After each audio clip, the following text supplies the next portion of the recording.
God doesn't ask anything of us that he hasn't done himself.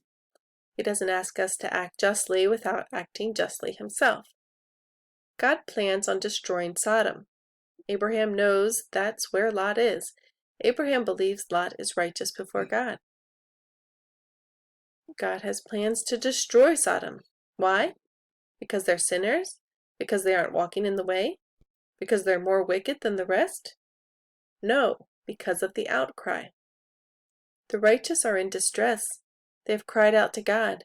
If God called down fire on everyone who sinned, the world would have been very short-lived. None of us would be here today.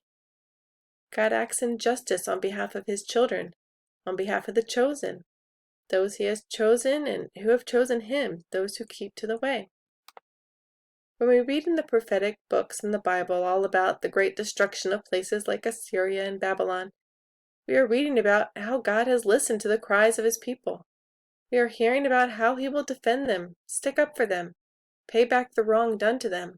We're hearing about how justice will be done in their case. It's not about paying back evil for evil. It's about showing love to God's people.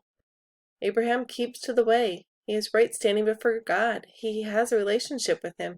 He can stand before him and speak.